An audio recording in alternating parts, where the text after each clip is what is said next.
마태복음 16장 13절부터 20절 말씀 보겠습니다. 마태복음 16장 13절부터 20절까지 보겠습니다. 한 절씩 교독하시고 마지막 절은 함께 봉독하겠습니다. 예수께서 빌립보 가이사랴 지방에 이르러 제자들에게 물어 이르시되 사람들이 인자를 누구라 하느냐.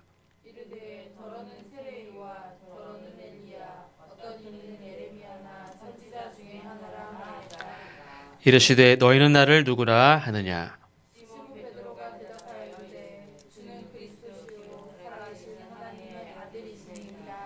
예수께서 대답하여 이르시되 바요나 시모나 내가 복이 있도다. 이를 내게 알게 한 이는 혈육이 아니요 하늘에 계신 내 아버지시니라.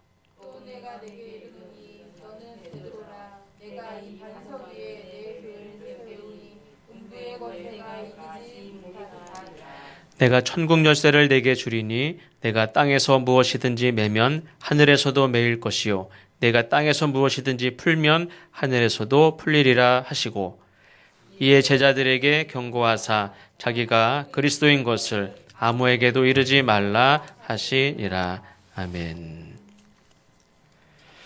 사순절 두 번째 주일을 맞았습니다. 사순절을 지내면서 특별히 저는 이 교회에 대한 생각을 깊이 하게 되었습니다.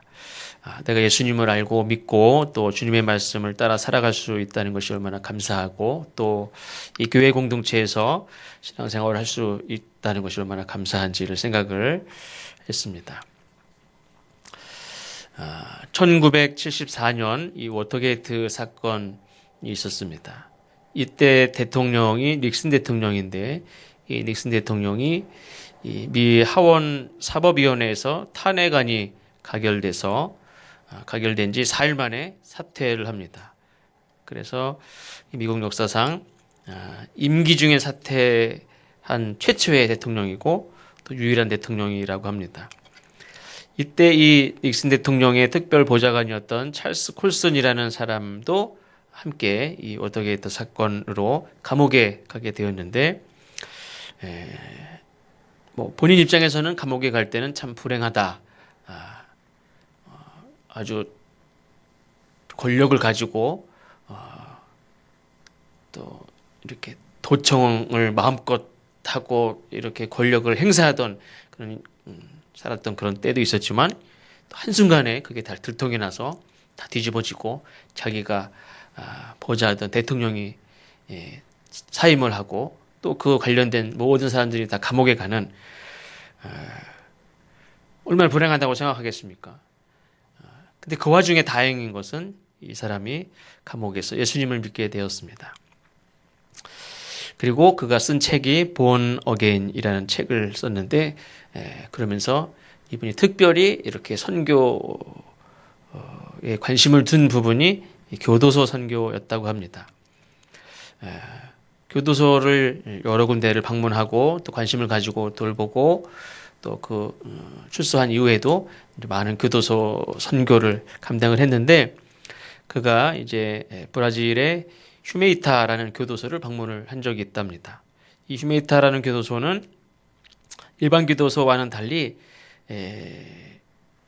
그 기독교인들이 이렇게 만든 그런 교도소입니다. 원래는 그냥 국가 교도소였지만 좀 재정도 열악하고 폐쇄될 위기에 처해 있었는데 그리고 거기 있던 재소자들을 다른 교도소로 이제 보낼 수밖에 없고 그 건물은 폐쇄시키려고 그랬는데 또 그것도 상황이 여의치 않아서 그냥 있는데 이제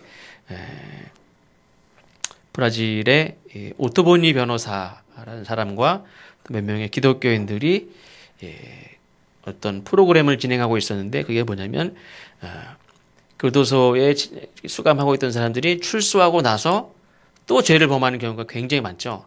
재범률이 굉장히 높습니다. 미국 같은 경우도 거의 70% 이상이 재범률이 그 정도 된다고 하는데 이 재범률을 낮추기 위한 프로그램을 이들이 이렇게 가지고 교도소 선교를 하고 있던 사람들인데 이 사람들이 이 휴메타 교도소를 이제 다 맡게 됩니다. 그래서 그들이 그걸 운영을 하게 됐는데 이 오토본이 이 변호사와 또 이 판사 마르게즈라는 판사 이 두 사람이 그런 프로그램을 가지고 책을 썼습니다. 책이 뭐냐면 감방에서 눈물을 흘리신 그리스도.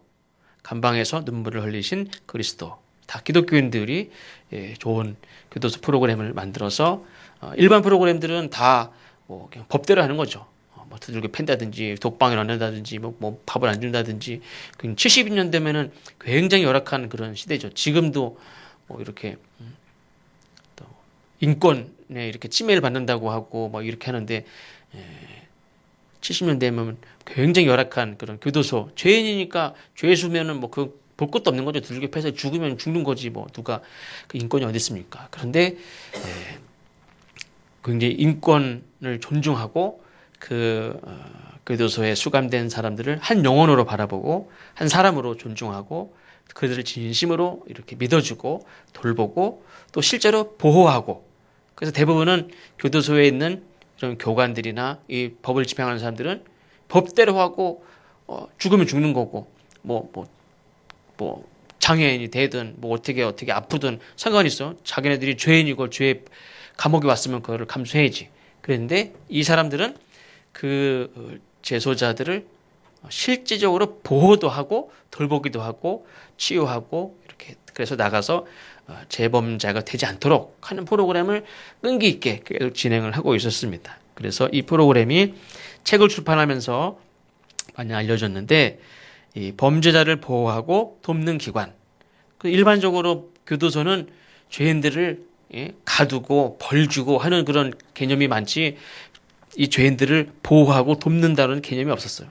근데 이 사람들은 범죄자지만 그들을 보호하고 돕는 기관이라는 뜻의 제가 영어 발음은 안 좋지만 Association to Protect and Assist the Convicted. 그래서 이 사람들을 보호하고 돌보는. 근데 그 당시 사람들로서는 전혀 생각할 수도 없는 아니 왜 죄수들을 돌봐? 죄수들을 왜 보호해? 이런 생각을 가지고 있었지만 그 프로그램이 그 휴메타 교도소에서 잘 정착이 되면서 그 결과가 나타나기 시작했는데 최근에는 보통 이제 교도소들이 재범률이 70%라면 이 휴메타 이 브라질의 휴메타라는 이 교도소에 수감됐다가 출소된 사람들이 재범률은 4%라고 합니다. 4%. 그러니까 이거 비교할 수도 없는 거죠. 70%에서 60%, 50% 떨어뜨리는 것도 어려운데 4%랍니다. 근데 어떻게 이런 일이 일어날 수 있을까? 물론 아까 말씀드린 대로 대부분의 사람들은 죄수를 벌 주는 심판하고 정죄하고 두들겨 패가지고 고쳐 이렇게 강요하고 억압하고 이 사람들이 억울한 게 있어도 사정이 있어도 그거 뭐 받아들이지 않죠. 그들을 힘으로 가둬가지고 이렇게 바꾸려고 하지 그들을 진심으로 마음속으로부터 이렇게 바르게 살려고 하는 그런 마음을 갖게 하고 치유하는 것들은 하지 못한다는 거죠. 사람이 어떤 악한 죄를 행함으로 인해서 상대방이 상처를 받고 상대방이 죽기도 하고 상대방이 어떤 어려운 일을 당하지만 죄를 범한 사람도 상처가 있어요.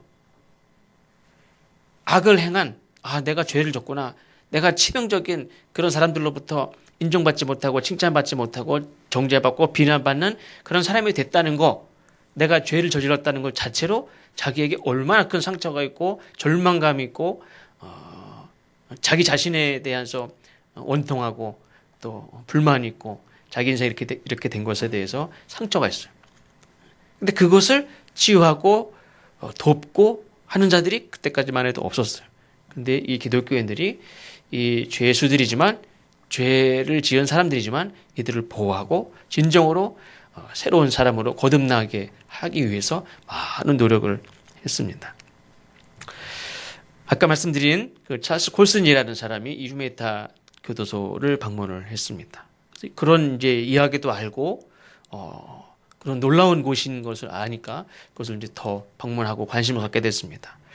어떻게 이런 일이 있을 수 있을까 이렇게 생각을 하고 방문을 했는데 그 안내하던 사람이 과거에 이제 고문실로 사용하던 형벌방을 보여줬는데 지금은 그 휴메타 교도소에서는 고문하는 게 없습니다. 근데 옛날에 썼던 그 고문하는 방을 이제 보여줍니다. 고문실을 안내하는 사람이 이렇게 얘기했습니다. 지금 이곳에선 오직 한 명의 죄수만 있습니다. 아, 여기도 고문실에 사람이 있긴 있구나 라고 생각을 했는데 그 사람이 어떤 사람일까 궁금해서 그를 만나보고 싶었고, 도대체 이렇게 인내심을 가지고 사랑하고 돌보고 보호하는 이곳에서도 고문실에 딱 한 명이 있긴 있나 보다 하고 이렇게 갔습니다. 그런데 안내하는 사람이 문을 이렇게 다 열어서 형벌방에 갇혀있는 죄수를 보았습니다. 그런데 그 안에 누가 있었냐면 바로 이 휴메타의 감옥에 갇혀있는 재소자들이 조각한 십자가 달려있는 예수님이 거기 계셨어요. 그러면서 그분이 얘기하기를 저분이 우리를 대신해서 지금 죄값을 치르고 있습니다. 그러니까 이 사람들에게 제일 고마운 사람이 바로 저 예수 그리스도인 거예요. 세상 사람들은 다 이 감옥에 간 사람, 감옥에서 나온 사람 다 정죄하죠. 근데 이 사람들은 비록 감옥에 있지만 그 마음속으로부터 진심으로 나를 보호하는, 나를 돌봐주는, 나를 믿어주는, 내가 새로운 사람으로 거듭나기를 기도하고 축복하는 저 그리스도인들과 그리고 실제로 내 죄를 다 짊어지고 지금도 고난당하시는 나를 위해서라면 감옥에 계신 십자가 죽으신 죄인으로 죽으신 그분을 늘 기억을 하면서 이 사람들이 정말로 그 속으로부터 치유가 되고 새로운 마음을 갖고, 그래서 그 4%라는 그런 재범률은 세상에 미국 사람들이 볼 때 브라질은 얼마나 미개하고 브라질이 얼마나 문화도 법도 뭐 질서도 얼마나 엉망진창이라고 생각했어. 그런데 오히려 거꾸로 미국에 이런 특별 보좌관을 지냈던 사람이 브라질 가봤더니 여기는 자기네 나라도 재범률이 75%가 되는데 이 나라는 4%밖에 안 돼. 이 미국은 그냥 우리는 다 그리스도인이라고 자부하는 나라인데도 불구하고 재범률이 얼마나 높아요. 범죄가 얼마나 많아요. 사람이 얼마나 많이 죽어요. 총기 사고로 죽는 사람만 일반 내전에서 죽는 사람보다 더 많아요. 1년에 죽는 사람이. 거의 2만 명 이상이 총기 사고로 죽는데. 그거는 어디 내전이 일어나도 2만 명이 안 죽어요. 근데 자기네 나라에서 총기 사고로 죽는 사람만 이렇게 많아요. 근데 이제 브라질의 한 기독교인들이 운영하는 교도소에 재범률이 4%밖에 안 된다는 거예요. 어떻게 그럴 수 있느냐? 정말 그들이 죄인이지만 나의 죄를 구속하신 예수 그리스도를 믿게 됐을 때 이 사람들이 정말 새로운 마음을 갖게 되고 사회에 나가서 죄를 짓지 않고 그 거듭난 그런 신앙을 가지고 삶을 살게 되었다는 거죠. 우리나라에도 이 휴메타 이 교도소를 본받아서 만들어진 교도소가 있죠. 민영교도소죠. 여기도 여주에 있는 아가페 소망교도소라는 교도소가 있답니다. 물론 이제 어떤 사람들은 법을 중요시 여기는 사람들은 그래가지고 되겠어? 그렇게 봐주니까 나가서 또 그러지. 그러지만 실제로 그 재범률 자체가 굉장히 낮아요. 또 하나 감사한 것은 우리가 예수님을 알고 그 예수님을 아는 것으로만 끝나는 게 아니라 이 죄수들이 아는 것으로만 끝났습니까? 자기들을 진짜 지지해주고 자기를 실제로 보호해주고 실제로 기도해주고 실제로 믿어주는 그런 그리고 함께 죄인인 것을 값지 고백하는 그런 그리스도 공동체, 비록 교도소 안에 있는 사람들이고 교도소 밖에 있는 사람들이지만 교도소 안에 있는 사람이든 밖에 있는 사람들이든 자기를 믿어주고 함께 그리스도 안에서 한 형제라는 그런 공동체 의식을 갖게 해준 그런 사람들이 있었다는 거예요. 물론 개인적으로 보면 예수님이 있기 때문에 예수님이 나를 위하여 죽으신 나를 구속하신 그 예수님으로 인하여 새로운 마음을 갖고 소망을 갖게 됐지만 그들에도 실제로 그런 나를 그렇게 가르쳐주고 깨닫게 해주고 또 그렇게 믿어주고 나와 함께 그 믿음을 함께 공유하며 살아가는 그리스도 공동체가 있었기 때문이라는 거죠. 그래서 이 교회라는 것이 바로 그런 그리스도 공동체다 하는 거죠. 그래서 제가 오늘 나중에 어느 때가 아니라 오늘 삶의 의미가 있는 것은 바로 주의 이름으로 모인 오늘 이 예배 공동체가 있고 성림교회 공동체에서 우리가 말씀을 나누고 또 식사를 함께 나누고 교제하고 함께 믿어주고 함께 기도해주고 함께 축복하는 이 공동체가 있기 때문인 줄로 믿습니다. 그래서 교회라는 것은 건물이 아니라 공동체다 그랬죠. 오늘 마태복음 16장에 나오는 예수님께서 베드로의 신앙 고백을 들으시고 18절 말씀에 내가 이 반석 위에 내 교회를 세우리니 말씀을 했는데 교회라는 단어가 처음 등장을 합니다. 영어로는 church지만 헬라어로는 에클레시아. 그래서 에클레시아라는 말은 무리, 회중, 혹시 모임 뭐 이런 뜻입니다. 그러니까 이런 건축물을 교회라고 말씀하지 않았습니다. 예수님께서도 예루살렘 성전 건축물을 보면서 감탄에 맞지 않는 그런 자들에게 돌 위에 돌 하나도 남지 않고 무너질 것이다 이렇게 예언한 적이 있죠. 2014년에 우리 부평동지방 교육자들과 함께 다녀온 사도 바울의 행적, 터키, 그리스 지역을 순례하면서 소아시아 교회도 7교회도 가보았습니다. 근데 그 어떤 교회도 제대로 된 건물이 없었습니다. 어떤 곳은 이렇게 큰 기둥 2개 있거나 어떤 곳은 그냥 터만 있거나 다 돌들, 무너진 돌들만 있지 건물이 없었어요. 근데 과연 예수님께서 꿈꾸시던 교회의 모습이 이런 멋진 수백 년이 지나도 2000년이 지나도 웅장하게 서 있는 그런 건물을 주님께서 꿈을 꾸셨는가? 사도 바울과 초대교회 성도들이 꿈꾸던 교회의 모습이 웅장하고 2000년이 지나도 웅장하게 서 있는 그런 건물을 꿈을 꾸셨느냐? 그렇지 않죠. 교회는 건물이 아니라 함께 따라해 보겠습니다. 교회는 성자 예수 그리스도를 주로 믿어 성부 하나님의 자녀가 되어 성령 하나님의 인도하심을 따라 하나님의 백성으로 살아가는 모임. 네, 그래서 건물이 아무리 좋고 웅장해도 그 안에 사람이 없으면 뭐 교회가 아니죠.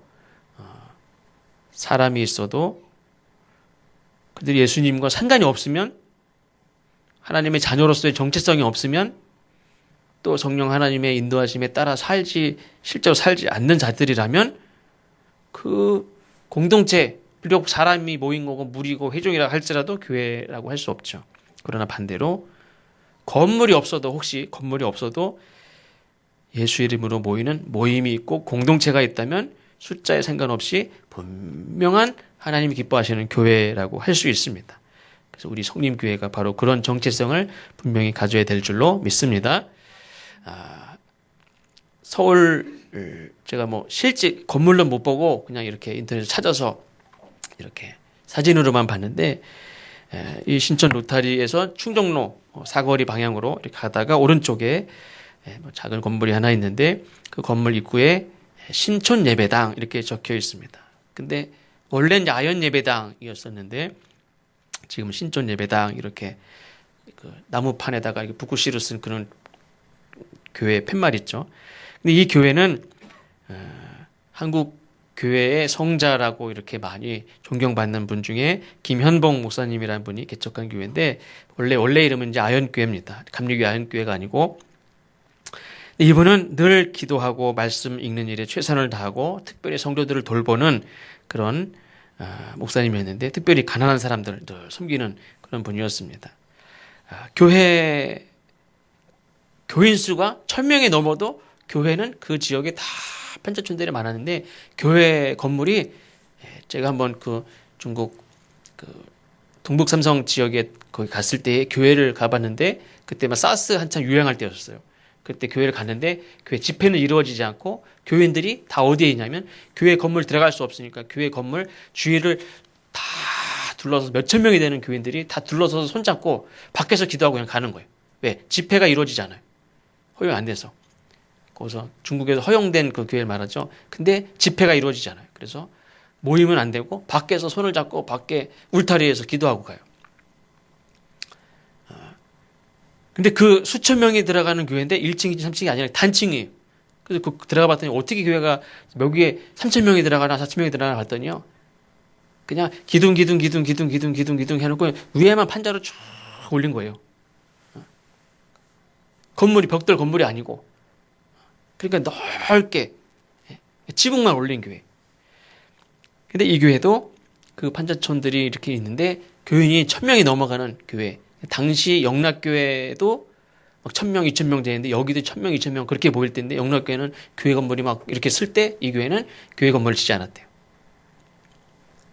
그리고 이 목사님이 하루 세 끼도 허세다 이건. 왜 그러냐면 대부분의 사람들이 세 끼를 안 먹고 사는데 내가 어떻게 세 끼를 먹고 사냐. 그리고 교회를 잘 짓는 것도 필요 없고 그냥 하루 세 끼도 할 수 있으면 안 먹고 가난한 사람들을 돌보고 하루에 70가구, 80가구를 신방했대요. 그래서 어떻게 이게 계산이 되나? 제가 부목사 때 오전에 뭐 네 집, 오후에 네 집, 저녁 먹고 한 두 집 이렇게 간 적도 있어도 하루에 70, 80가구를 어떻게 신방을 합니까? 그래서 어떻게 하나 자세히 읽어봤더니 방에 들어가서 앉아 찬송 피고 기도하고 설교하는 게 아니라 그냥 돌아다니면서 문 밖에서 잘 계셔요? 그러면 그래서 계시잖아요. 그러면 그러냐고.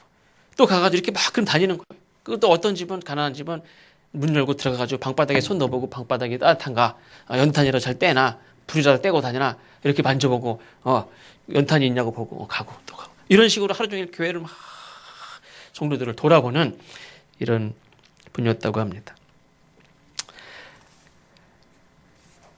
이분이 별명이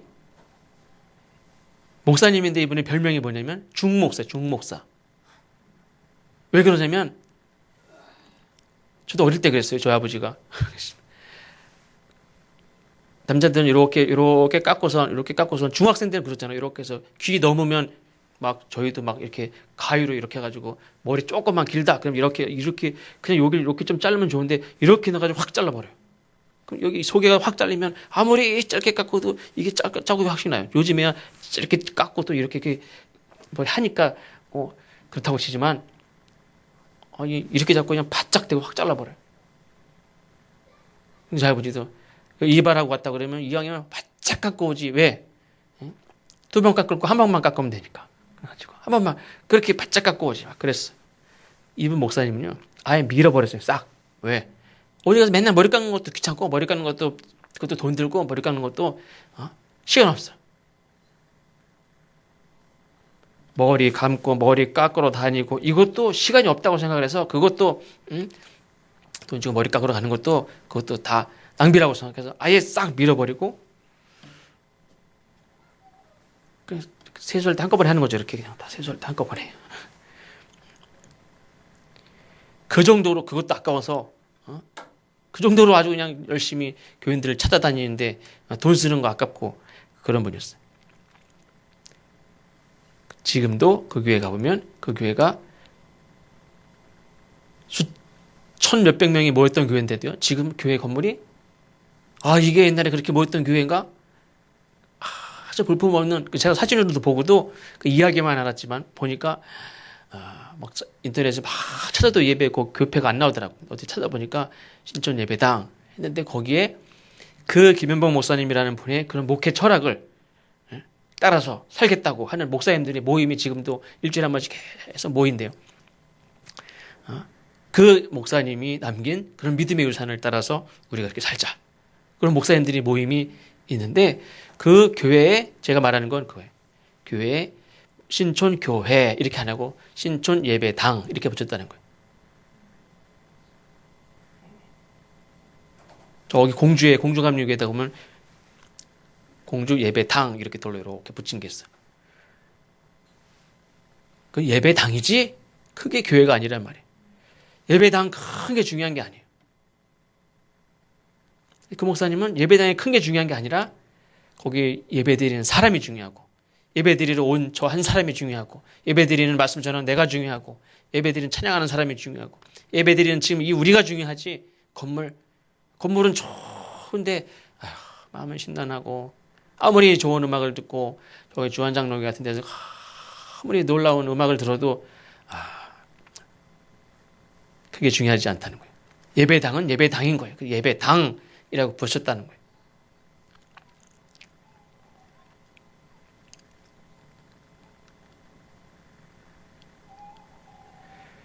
그 믿음의 유산에 대한 이야기가 나왔으니까 한 이야기를 더 드리면 이 짐 스토벌이라는 분의 최고의 유산 상속받기라는 책에 보면 이런 이야기가 있습니다. 어떤 그 레드 스미스라는 굉장히 큰 부자가 있었대요. 뭐 그냥 부자도 아니고 뭐 무슨 학교도 있고 도서관도 있고 무슨 재단도 있고 무슨 재단도 있고 무슨 사업자도 있고 그런 큰 사업이 있는 그런 부자인데 그 사람이 죽으면서 자기 변호사 해밀턴이라는 변호사에게 유언장을 딱 맡겼어요. 죽기 전에 자식들한테 재산을 남겨주지 않고 변호사한테 맡겼어요. 그 변호사가 그 유언에 따라서 이제 그 재산을 처분하는 거죠. 뭐라고 얘기했냐면 모든 자손들이 유산을 받았는데 이 조카 손자 제이슨 스티븐스라는 이 사람에게는 한 푼의 그 유산도 상속을 안 해줬대요. 다 이렇게 웬만큼 해줬는데 이 스티븐스라는 손자에게만 유산을 하나도 안 줬대요. 그리고 왜 그랬냐 봤더니 할아버지가 이 손자에게 이렇게 미션이 주어졌어요. 미션. 이 미션을 다 행하면 주는 걸로. 변호사가 이미 얘기됐기 때문에 자기가 뭐 할 말이 없어요. 그래서 변호사가 그걸 시행을 시키는 거 있지. 첫 번째, 그래서 그거를 다 지켜 행하면 1년 뒤에 유산을 주는 걸로 그렇게 했어요. 그 미션을 다 행해야 돼요. 첫 번째 과제가 뭐냐면 목장에서 일하는 거. 그러니까 이 손자들은 아들들은 이렇게 그 당시만 해도 뭐 힘든 일 안 하고 막 목장에 똥 치우고 안 하고 그러지 않습니까? 근데 이 할아버지가 시키는 거예요. 뭐 그럴 만한 뭐 어떤 마음이 있으니까 하셨겠지만 어쨌든 첫 번째 과제가 목장에서 일하는 거. 둘째 달에는 $1,500를 이제 주고 그것을 5사람을 딱 정해서 아주 가치 있고 의미 있게 유용하게 잘 사용할 것. 이런 식으로다가 이제 1년 동안 이 할아버지가 12과제를 내준 거야. 한 달에 하나씩을 과제를 잘 내줬어요. 12과제를 다 했을 때 이제 유산을 주는 거예요. 근데 이 제이슨이라는 사람이 할아버지가 준 그 미션을 과제를 하면서 다 하고 났더니 굉장히 많은 것을 얻었다는 거예요. 그건 뭐냐면 일하는 법을 알게 됐어요. 일이라는 게 이거구나. 또 5사람을 이렇게 정말 그들에게 믿음을 가지고 그들을 도우면서 우정이라는 게 뭔지 또 배운다는 게 뭔지 힘들고 어렵지만 고난이라는 게 뭔지 가족이라는 게 뭔지 이렇게 웃는다는 게 뭔지 꿈이 뭔지 감사가 뭔지 이런 것들을 매달 하나씩을 미션을 하면서 물론 미션을 할 때는 1년만 빨리 지나라 이것만 잘하면 유산을 받겠지 하는 마음을 했겠지만 매달 주어진 미션을 하면서 정말 돈으로는 이렇게 바꿀 수 없는 비교할 수 없는 그런 귀한 가치들을 이제 배우고 경험하게 됐다는 거예요. 그래서 1년 동안 제이슨이라는 사람이 아주 놀랍게 변화됐는데 이렇게 얘기했습니다. 나는 내 인생에서 가장 소중한 12가지 유산을 받았습니다. 이제 이 유산을 통해 가난한 이들을 도울 것입니다. 이제야 하나님이 왜 나를 이 세상에 보내셨는지 알았습니다. 제 인생의 목표와 어떻게 하면 다른 사람이 자신의 인생 목표를 찾는 것을 도와줄 수 있는지도 알게 되었습니다.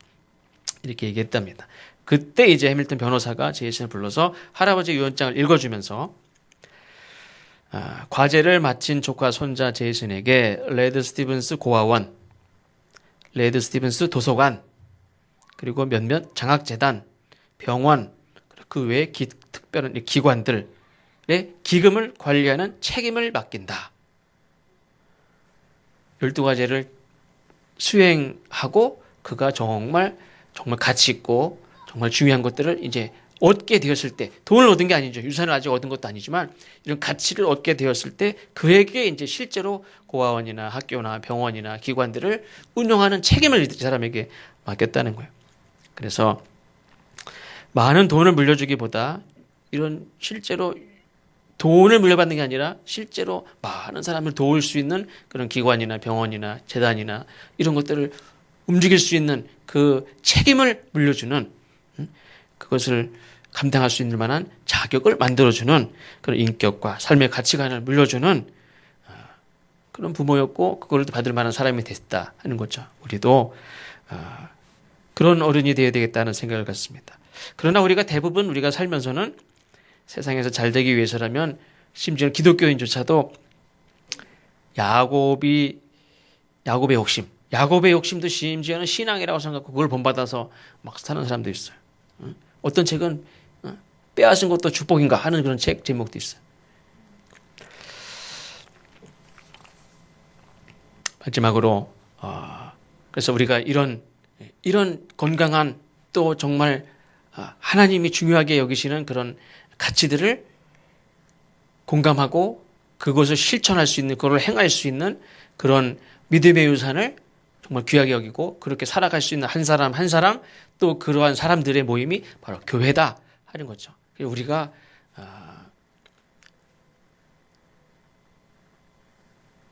정말 중요한 가치를 함께 공유하고 함께 의지하고 함께 돕고 격려하고 하는 그런 공동체가 되기를 우리가 기도해야 될 줄로 믿습니다.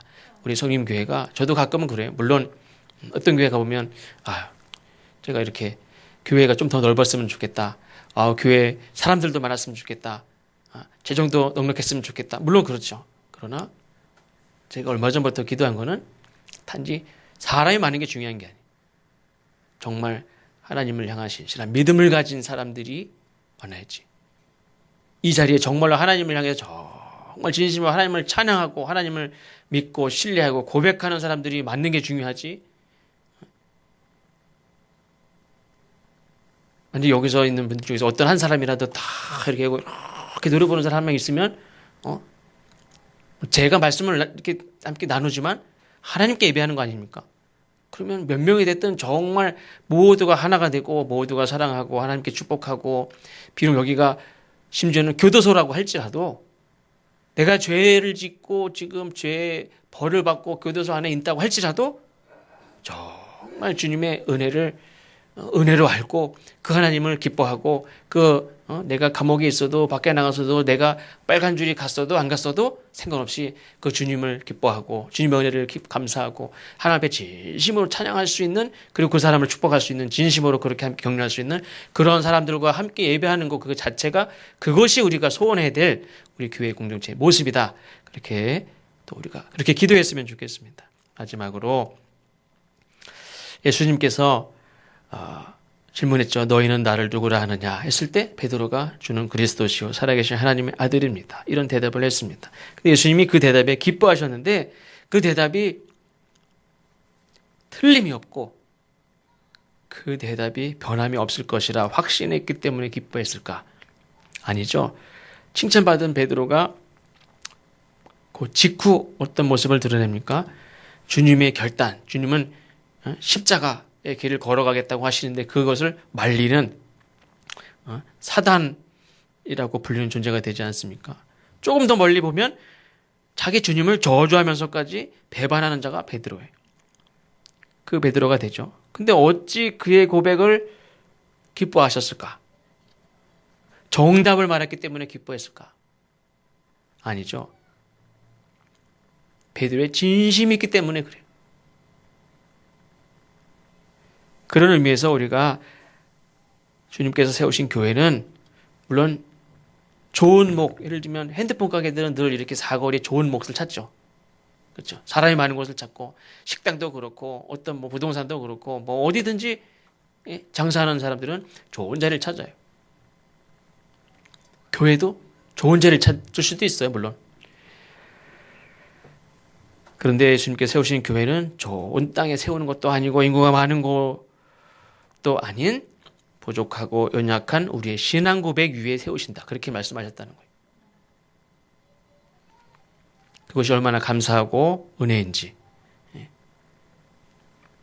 베드로의 고백이 정답도 아니고 조금 있으면 변할 그런 신앙 고백인데 예수님께서는 그럼에도 불구하고 그 고백 위에 교회를 세우신다. 이렇게 말씀하셨습니다.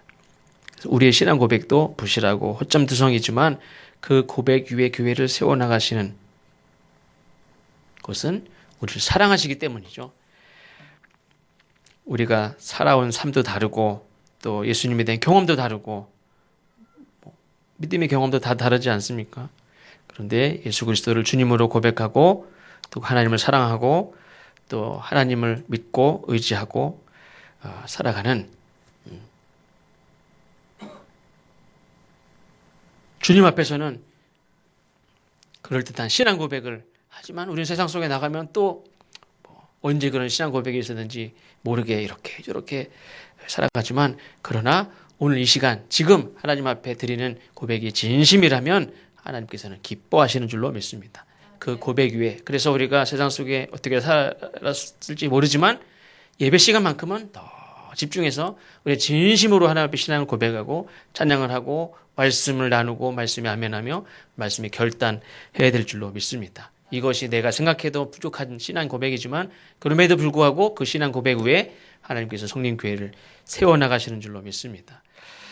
우리가 성림 교회를 주신 하나님께 감사하고 또 이 교회를 통해서 하나님의 나라를 또 이렇게 세워나가시는 그런 하나님의 그런 주님의 동역자로 우리를 불러주시고